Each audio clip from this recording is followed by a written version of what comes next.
Hello बच्चों, let us read the question. Question says evaluate integration 1 to 2 limit x dx upon x plus 1 into x plus 2. तो इसके लिए हम की concept को देख लेते हैं. की कंसेप्ट, तो इसके लिए की कंसेप्ट क्या होगा, इसको हम पार्शियल फ्रैक्शन वाली मेथड की हेल्प से सॉल्व करेंगे.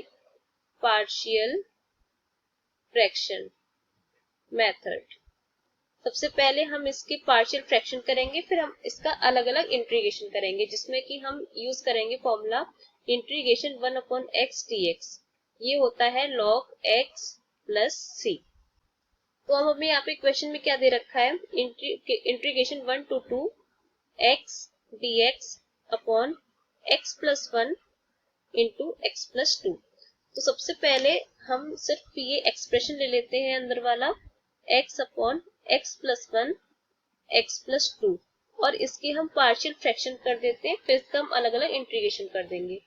तो इसको हम लिख सकते हैं is equal to a upon x plus 1 plus b upon x plus 2. तो यहाँ से जब हम इसका एलसीएम लेंगे x प्लस 1 एक्स प्लस 2, और यहाँ पर भी क्या है x upon x plus 1 x plus 2. तो ये नीचे डिनोमिनेटर दोनों जगह आपस में कट जाएंगे, तो इनको काट देंगे.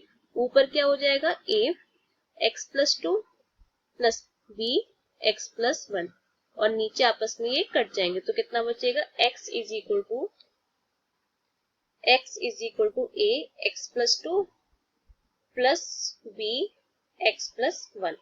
तो अब हमें यहाँ से a और b की वैल्यूज को कैलकुलेट करना है. तो यहाँ से put x is equal to -2. तो क्या मिलेगा, -2 इज इक्वल टू, पहला ब्रैकेट तो 0 ही हो जाएगा, यानी कि a हमारा 0 हो जाएगा, और यहाँ पे कितना हो जाएगा -2 प्लस 1 -1, यानी कि -b. तो b की वैल्यू कितनी आ गई, 2 आ गई. इसी तरह से हम a की भी वैल्यू फाइंड कर लेंगे. तो put x is equal to -1. तो -1 इज इक्वल टू, ये दूसरा वाला ब्रैकेट हमारा 0 हो जाएगा, तो पहला वाला ब्रैकेट हमारा कितना बनेगा, -1 प्लस 2 1. तो a इज इक्वल टू कितना आ गया, -1 आ गया. तो इसको हम यहाँ पर पुट कर देंगे x upon x plus 1 x plus 2. तो क्या था ये a upon x plus 1 plus b upon x plus 2. तो a की वैल्यू है हमारे पास -1, तो हो जाएगा -1 अपॉन एक्स प्लस 1, और b की वैल्यू है 2, तो हो जाएगा +2 अपॉन एक्स प्लस 2. तो इसमें हम दोनों जगह हम लिमिट यूज कर लेंगे, यानी कि इंटीग्रेट कर देंगे दोनों जगह. तो इंटीग्रेशन और लिमिट थी हमारी 1 to 2, और ये dx. यहाँ पे भी क्या हो जाएगा 1 to 2 dx, और ऐसे ही 1 to 2 dx.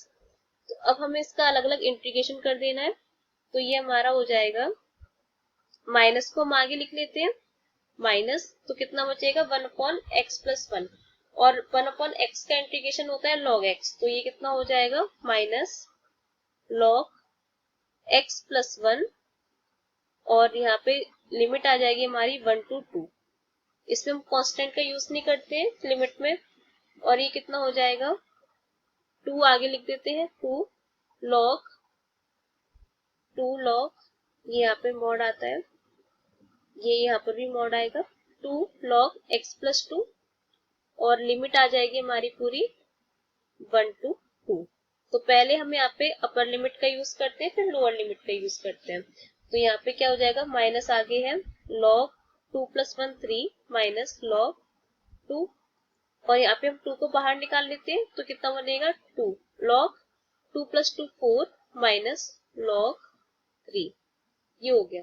तो यहाँ से हमारा कितना हो जाएगा माइनस log. अब हमें पता है log a minus log b कितना होता है, log a minus log b.